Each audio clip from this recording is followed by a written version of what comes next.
doing some watercolouring, so I am using watercolour friendly ink, which is Versafine Onyx Black, and because it's watercolour paper and it's cold pressed, it's got quite a lot of texture on, so I'm using my stamp platform just to make sure I get a good impression on all of the texture, which I didn't, so I'm going to go in again, especially in that little area.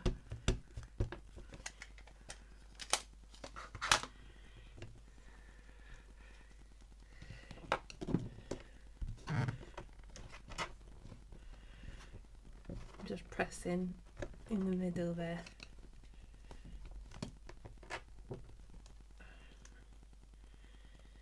No, go again.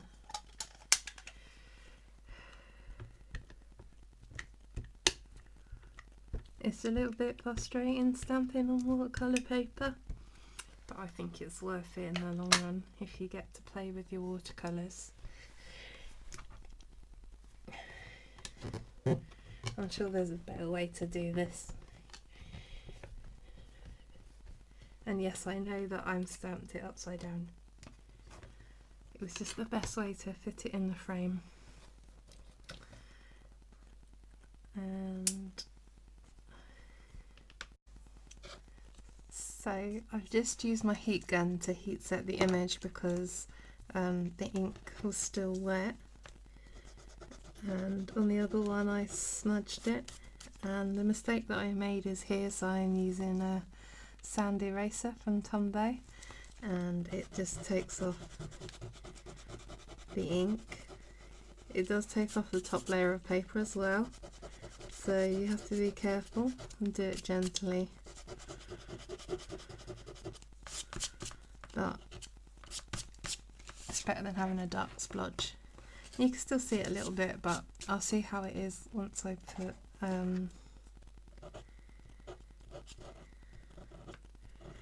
some watercolour in the background. I might even fussy cut this, I'm not sure yet. So it's starting to peel the paper now, so I'm gonna use a regular eraser just to smooth that top layer, and now you can't really tell. Okay.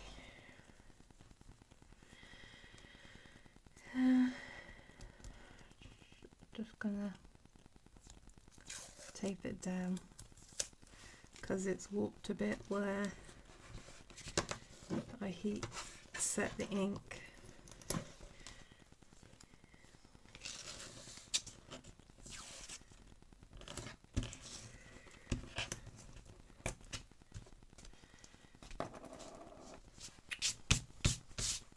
Okay, so first thing is I've got one jar for clean water and one jar for dirty water.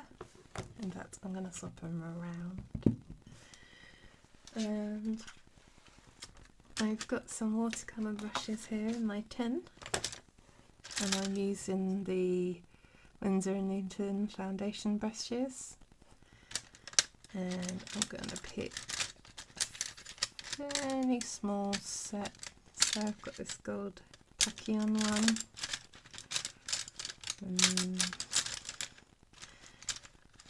and I'm going to use this liner brush from De La Rowney just because it's a nice liner, it's very thin. And I might use this #1 brush as well from Winsor Newton.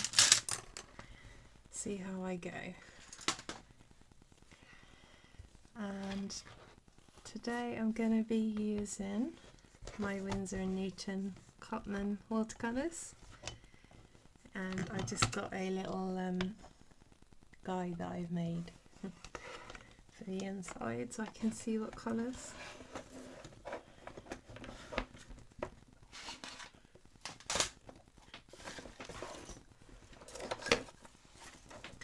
I've zoomed in because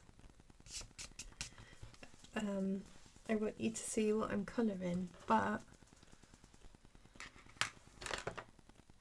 it's quite difficult to get everything in shot. So first I'm going to use a bigger brush because I want to mix up some skin colour, and I actually already have some skin colour here on my palette, but normally to mix a skin colour I do what was it? I have to look at the colours. Yellow ochre with a tiny bit of a pinky colour like rose madder hue, and then I add water until I get a nice skin colour that I like, that's not too dark.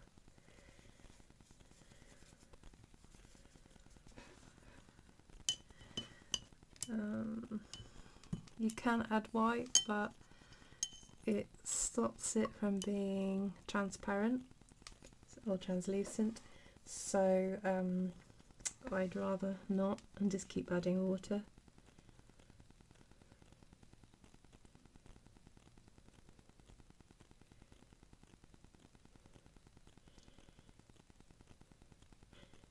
So I'm going to start with the skin tones first, because they're going to be my least vibrant colour. And I'm going to add a bit of pink to this skin tone. That's better. Cheeks.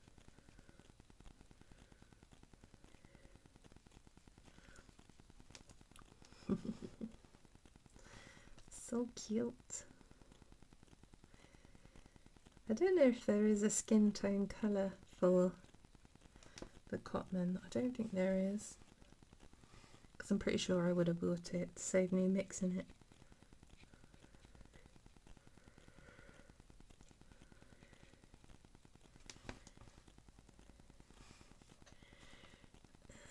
I think that's another little child there, I'm not sure. Is now. And I think I'll do, would they have bare legs? No, they probably have tights on. And they've got gloves on, so I think that would do for skin tones. I'm just going to go in and add a little bit of contrast where there would be a natural shadow. And to do that, I'm picking up that same colour but with less water on my brush, so it's more saturated version. Clean my brush in the dirty water, pick up some clean water, and I can't see on the camera, but I roll my brush on the edge here to control the amount of water I get.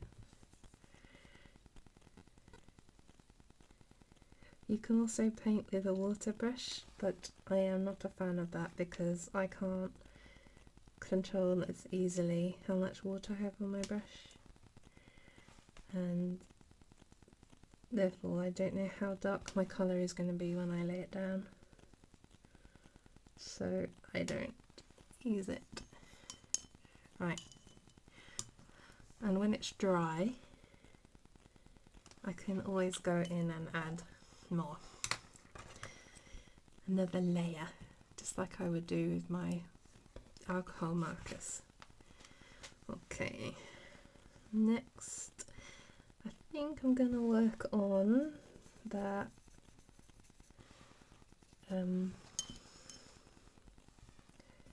what's it called, the light, because this light source is going to be quite tricky to do because it's going to radiate outwards, so everything on the top is going to be really shiny and bright, and everything down here is going to be dark. and it's kind of behind them as well. So this is going to be interesting. I don't think I've ever coloured this stamp before, so we are doing it for the first time together.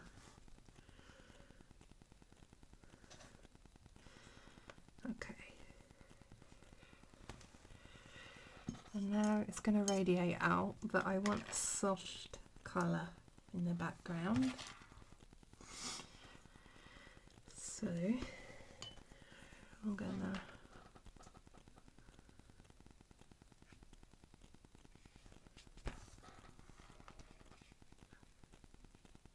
try to do a wet on wet technique, which is always going to be softer than a wet onto dry paper.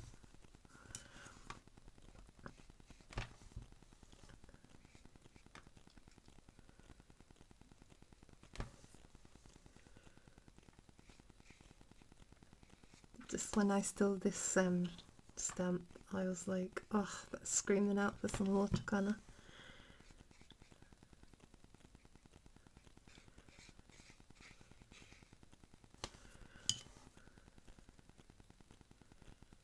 And I've got quite a lot of water on my brush.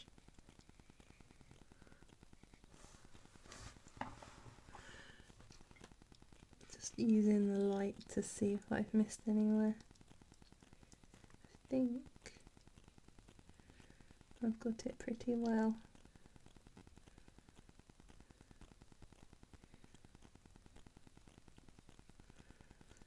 So I'm going to have a go at laying down some colour while that's still wet.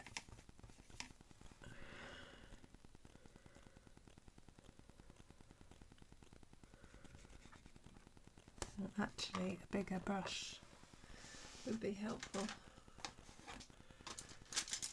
So I don't want too big because it's quite a small image.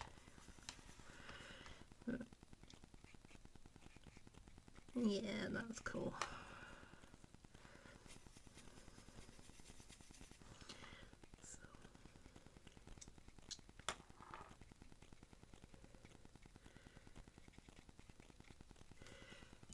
Just some dabbing motions.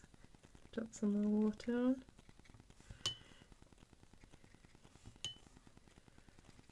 I'm just putting clean water on at the moment, and it's just moving the pigment that's already there. Which will give me a nice soft yellow halo, which is what I'm going for. And it would naturally be all the way around. I'm not too bothered about the ivy leaves around the lamppost because green's a darker colour, so, and it's the same hue. If I pick a yellowy green, it will go over the yellow nicely. If I was more bothered, I could use masking fluid, or I could what's the word, be a bit more careful, I suppose. Can't think of a better way of saying that.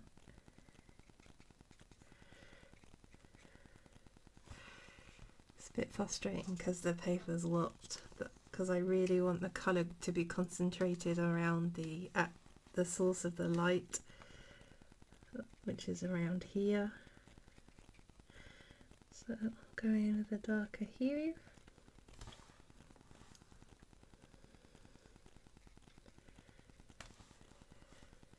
I've tried to get the camera as close as I can possibly get it without keep tapping it with a paintbrush. So hopefully you guys can see what I'm doing.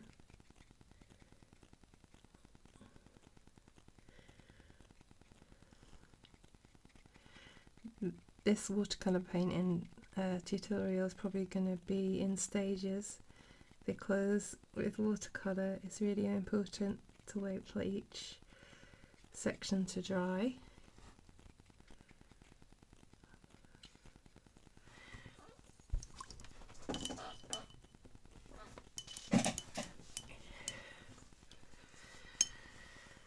Okay, I think I'm going to leave it bit of that for now, for that section. Now, I think I'm going to put some reds in, and I have this orangey red that I've mixed up on my palette, which I'm going to use. You could use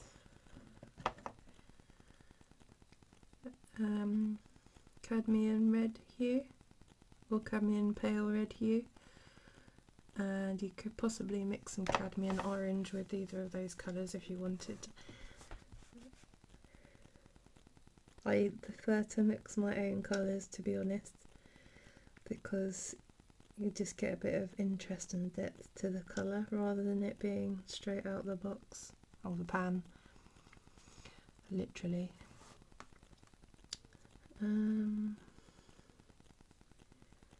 What else?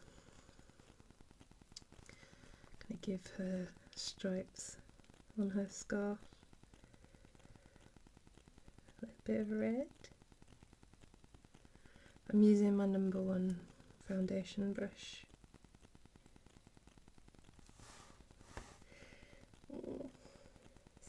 Still quite difficult, but it's worth it.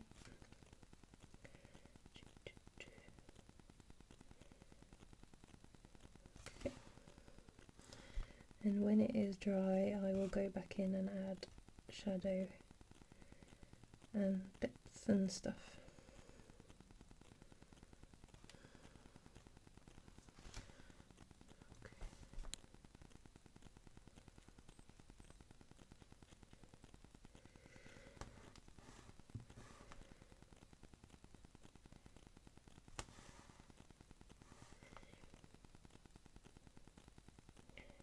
These tiny little holly berries.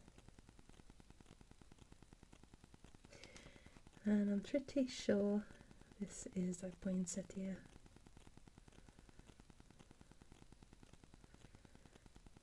So I'm going to colour that in red too.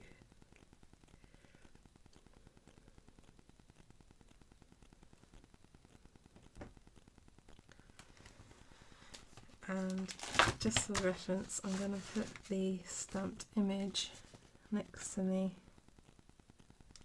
so that I can see what I'm doing.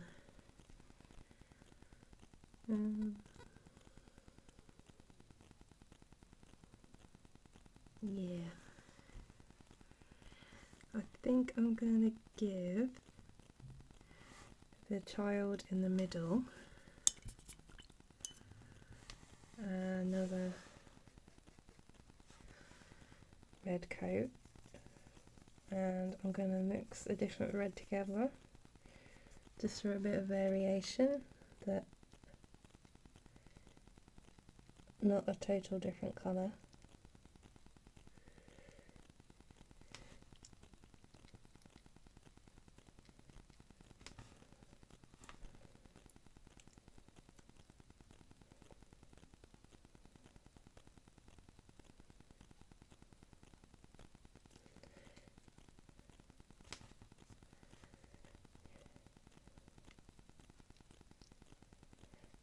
Starting to regret picking such a complicated image to show you as my first watercolour video.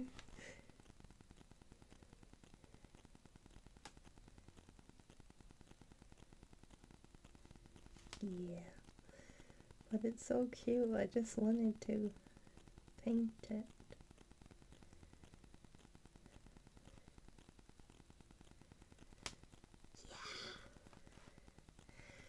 Give him a red hat as well.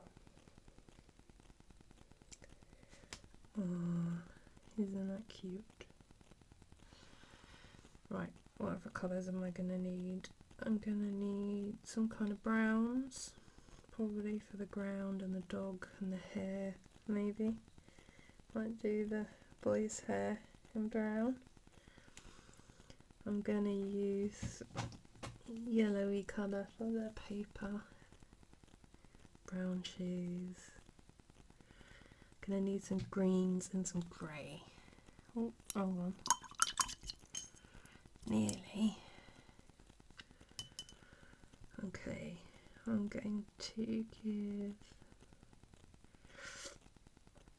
I'm gonna do some greens next.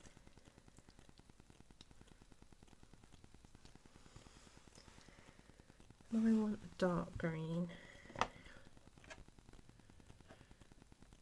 So Hooker's green would be quite nice. Hooker's green dark is a nice holly colour, especially if you mix it with Hooker's green light.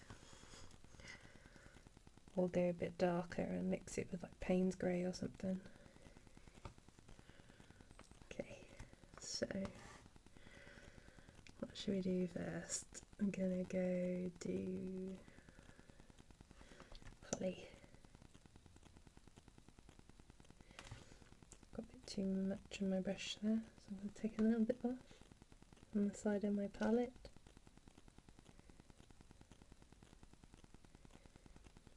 You can control how the colour looks by how much water you have on your brush versus how much pigment you have on your brush. She's going to have a red and green scarf. Hopefully that red is dry.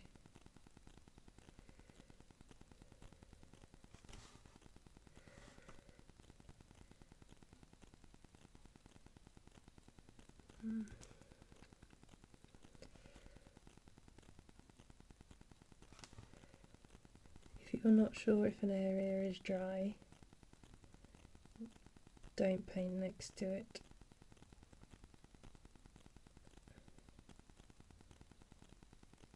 Otherwise you are going to get a muddy mess, especially red and green, because it will make brown, because they're opposite from each other on the colour wheel. So it's probably a bit naughty doing that.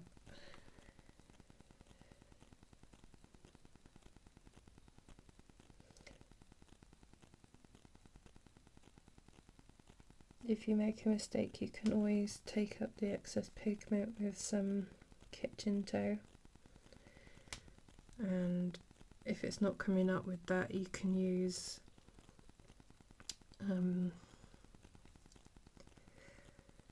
oh, what's the word? You can use some water on the kitchen tow. And a bit some green on her boots as well.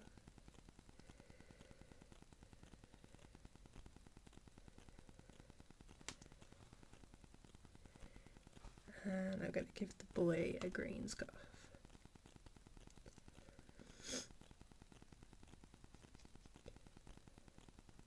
It's really important to repeat your colours in an image, just because it makes it look more cohesive and not like you've used the whole rainbow but you've got a thought out colour palette. Just makes it look more put together. So I've got too much water on my brush now, so that colour's coming out lighter in a place where it would be darker. So I'm just going to put some more pigment on my brush and go over it. And he's got a bit more of his scarf up here.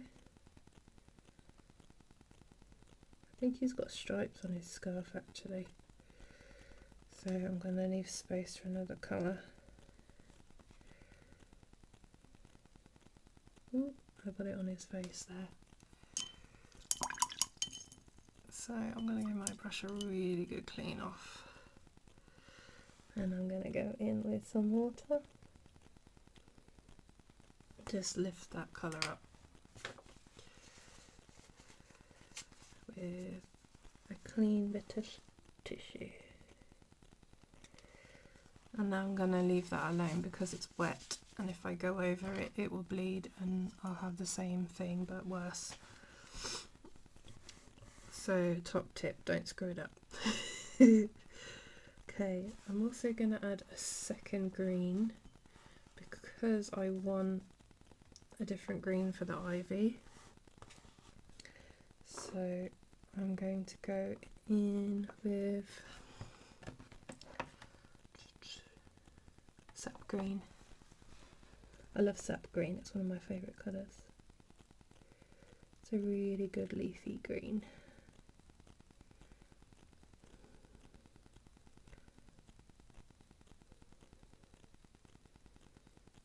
And I just dance around different areas and sections of the painting because I don't want them all to merge together.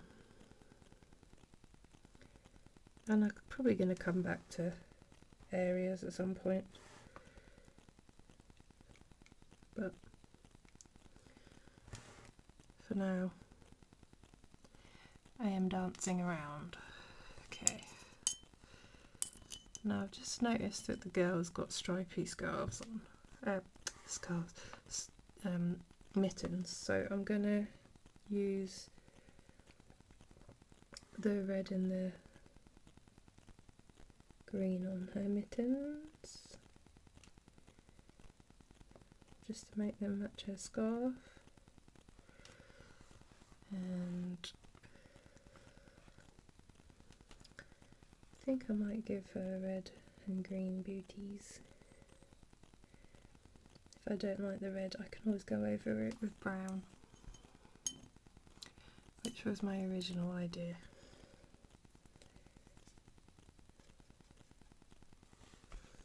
It's just brown seems a bit boring now.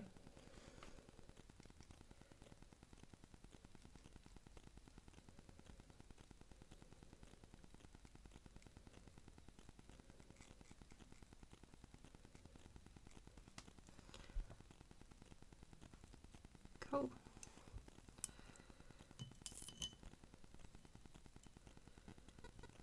Now the green that I used on the ivy, the sap green, I'm going to use on the boy, on his scarf.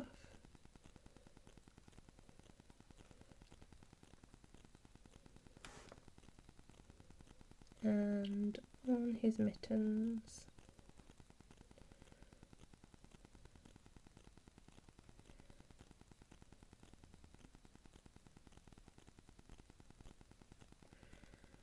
Yeah. Oh, there's a bit of his scarf there.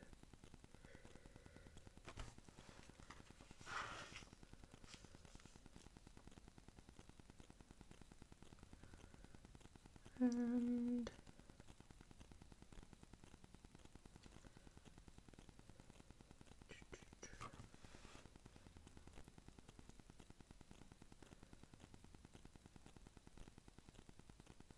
there's quite a lot of green over this side now, so I want to bring some over this side, so I think I might give her a lighter green coat.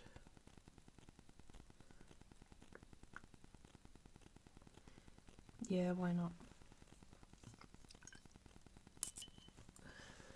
So just going to pick up some more of that green.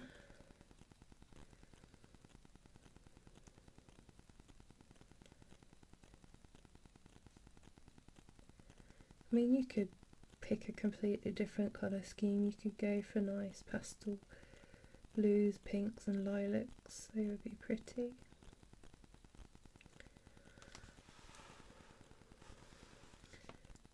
To be honest, they're the colours that I usually go for, but I didn't want to mix pastel colours for the first video because it's a little bit more complicated, because most of the shades that I have are quite bright.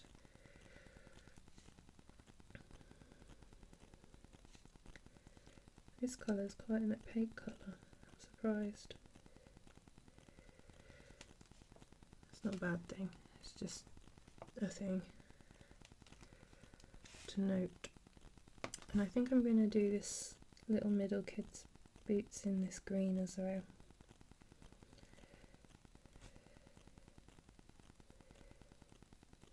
Because why not? balances the image out, because now I've got like a diamond of the colour. Just going to go over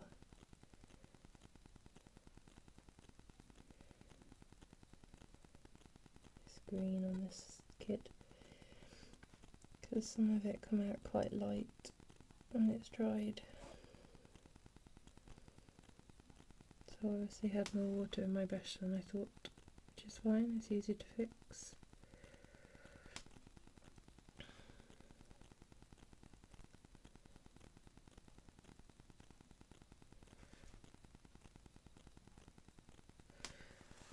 And while I have a lot of pigment on my brush, I'm going to do some shadows on the leaves.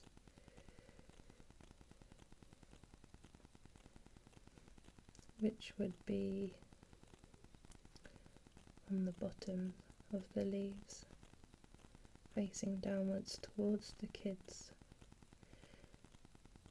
because the light source is radiating from the middle. And also where the leaves are tucked underneath the lamp post or another leaf like that one, and here there would be shadow there and at the tip. And then if you imagine the leaf going like in a curve, you'd get dark point there, there, and there'd be shiny here. Hopefully that makes sense. Okay, oh, this is encroached onto the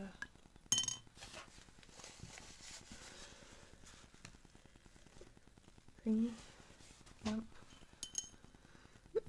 That's a bit frustrating, but it's easy to fix. Oh, still got green on that.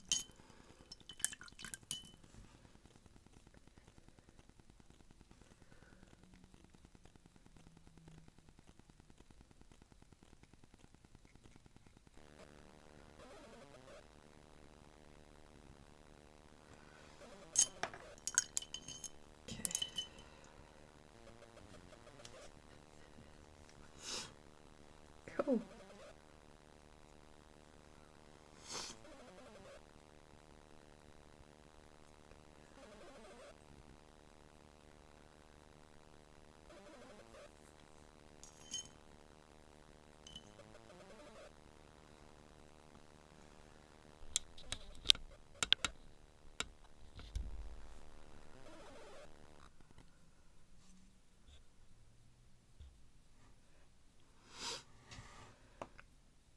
Sorry about the shaky camera.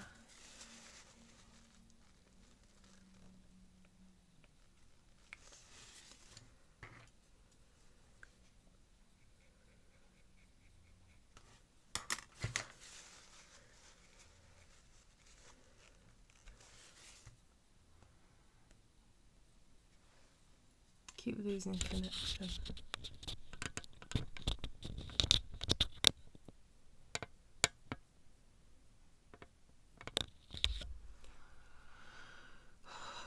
Voice over this, aren't I?